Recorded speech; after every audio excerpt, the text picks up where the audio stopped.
This podcast is brought to you by Aura. By the time you hear about a data breach, your information has already been exposed for months. On average, companies take 277 days to report a breach.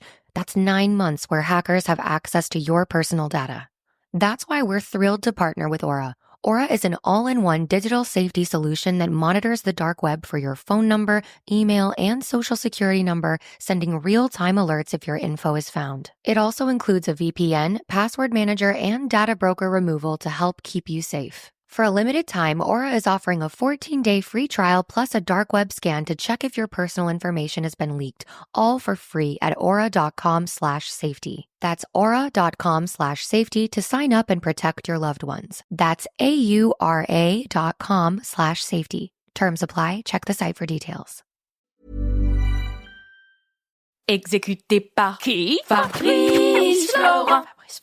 Bonjour, bonsoir, bon après-midi à toutes et à tous. Comme je vous l'avais dit dans mon live sur Twitch, dont vous avez peut-être écouté le replay dans Histoire d'argent, je vais vous proposer de temps à autre quelques chroniques et notamment tirées de ma newsletter.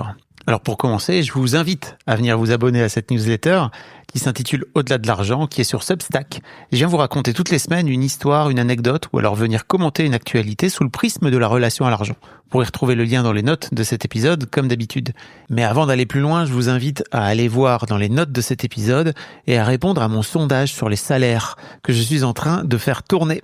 N'hésitez pas, ça me permettra d'en savoir un petit peu plus sur où vous en êtes et je vous propose également à la fin de me partager votre email afin de vous envoyer les résultats de ce sondage. Je trouve ça hyper intéressant et hyper important de parler de salaire. Voilà, surtout n'hésitez pas. Et pour ce premier épisode, je voudrais revenir à la base, c'est-à-dire de vous parler de la psychologie de l'argent. Je vous mettrai le lien si vous voulez aller lire la note, enfin en tout cas la newsletter directement plutôt que de l'écouter. Mais alors bienvenue, en tout cas, je voulais partager avec vous cette semaine une révélation qui m'a fait l'effet d'une claque. Bien sûr, il y a quelques années de ça, l'argent n'est pas qu'une question de mathématiques, c'est aussi et avant tout une question de psychologie. Ça a l'air évident comme ça, et bien pourtant, pendant 15 ans à la tête de Mademoiselle, j'ai géré l'argent comme une équation mathématique. Revenu moins dépenses égale résultat. À aucun moment, je me suis demandé pourquoi je prenais certaines décisions financières. Enfin si, je me demandais pourquoi, mais ce n'était jamais le bon pourquoi. Exemple concret, alors je vous l'ai déjà raconté dans Histoire d'argent à plusieurs reprises, mais alors pendant 7 ans, je ne me suis pas versé de salaire. 7 ans. Sur le papier, c'était complètement irrationnel. La boîte générait du chiffre d'affaires, j'aurais pu me payer. Mais dans ma tête, c'était parfaitement logique. Voire même, ça m'arrangeait grandement. Vous connaissez mon histoire avec l'argent, sinon, je vous invite à aller écouter les épisodes que je vous mettrai dans les notes de cet épisode. Pourquoi ? Parce qu'en fait, la psychologie de l'argent, c'est comme un iceberg. Les 10% visibles, ce sont nos décisions financières. Et les 90% qui sont dans l'invisible, ce sont nos croyances, nos peurs, notre histoire familiale. Bien sûr, tout cela, on en est clairement inconscient. Dans mon cas, cette décision de ne pas me payer venait de plusieurs couches psychologiques. Tout d'abord, la voix de mon père, qui me répétait, pendant toute mon adolescence, « Les patrons, c'est des salauds, ils font que s'en mettre plein les poches, sans en foutre quoi que ce soit. » Deuxièmement, ma croyance que l'argent n'était propre que si on souffre pour le gagner. Et troisièmement, ma peur viscérale de manquer. Si ça vous intéresse, je vous en reparlerai plus tard dans un épisode spécial. Morgan Housel, dans son livre La psychologie de l'argent, explique un truc fascinant. On pense tous être rationnels avec l'argent, mais en réalité, on prend nos décisions financières avec la partie émotionnelle de notre cerveau. C'est exactement ce que je vois dans le podcast. J'ai interviewé des gens qui gagnent des centaines de milliers d'euros et qui vivent dans la peur de finir à la rue. Des personnes qui ont hérité et qui se sentent coupables de chaque euro dépensé. Des entrepreneurs brillants qui n'osent pas facturer à leur vraie valeur. Aucune de ces situations n'est rationnelle, mais elles ont toutes un sens quand tu creuses un petit peu leur histoire personnelle. Et voici quelques leçons de Morgan Housel qui m'ont marqué dans son livre La psychologie de l'argent. Tout d'abord, la queue qui remue le chien. Morgan Housel explique que 99% du temps, on justifie nos décisions financières après les avoir prises. On se raconte une belle histoire qui tient la route, mais la vraie raison est souvent émotionnelle. Tiens d'ailleurs, ça me fait penser à mon histoire encore une fois avec Mademoiselle. Je me disais, tiens, je me paye pas pour réinvestir dans la boîte. C'est-à-dire que plutôt que de me payer, je préférais embaucher quelqu'un. Voilà, c'était une belle histoire, non ? En revanche, c'était pas vraiment la vérité parce que j'avais la peur de me considérer comme un patron, cette figure que mon père détestait tant. Deuxième secret, l'erreur du rétroviseur. Parce que oui, on a souvent tendance à penser que le passé nous donne une carte précise du futur. Alors que spoiler, pas du tout. C'est comme si tu conduisais en ne regardant que dans le rétro. Personnellement, j'ai mis des années à comprendre que mon histoire familiale avec l'argent n'était pas une prophétie. Ce n'est pas parce que mes parents et mes grands-parents et mes arrière-grands-parents avaient peur de manquer que j'étais obligé de reproduire ce schéma.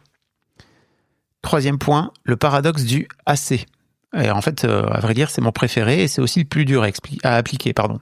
Savoir dire « j'en ai assez ». Pas assez selon les standards de la société, mais selon tes standards.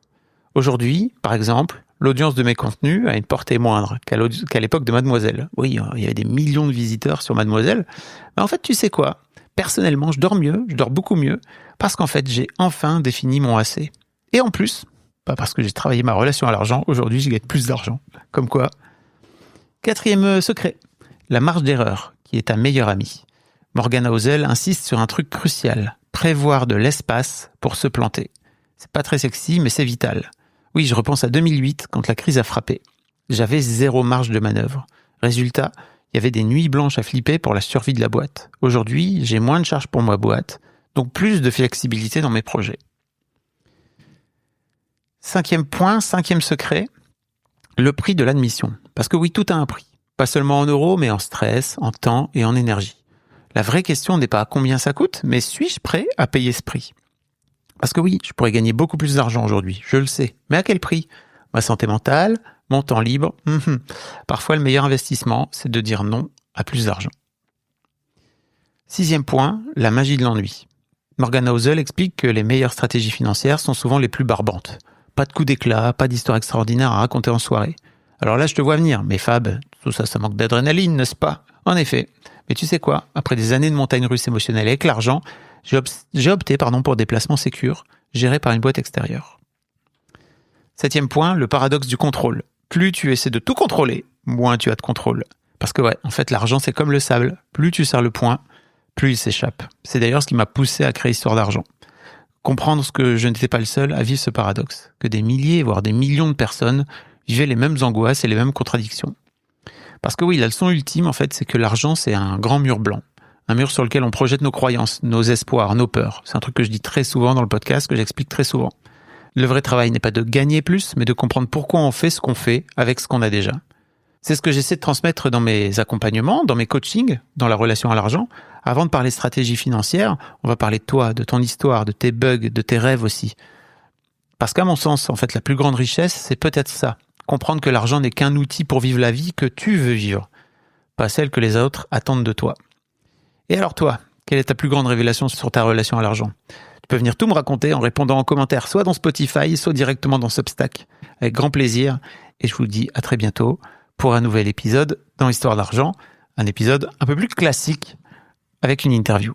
Je vous souhaite une belle journée et une belle semaine à toutes et à tous. Salut! This is Paige DeSorbo from Giggly Squad. Boost Mobile is no longer that prepaid wireless company you remember. They've invested billions into building their own 5G towers across America. With Boost Mobile's networks, customers enjoy the speed and service they'd expect from the big three. Plus, groundbreaking benefits you'd only get from a true challenger of the industry. Boost Mobile will let you try the network risk-free for 30 days. So visit your nearest Boost Mobile store or find us online at boostmobile.com today.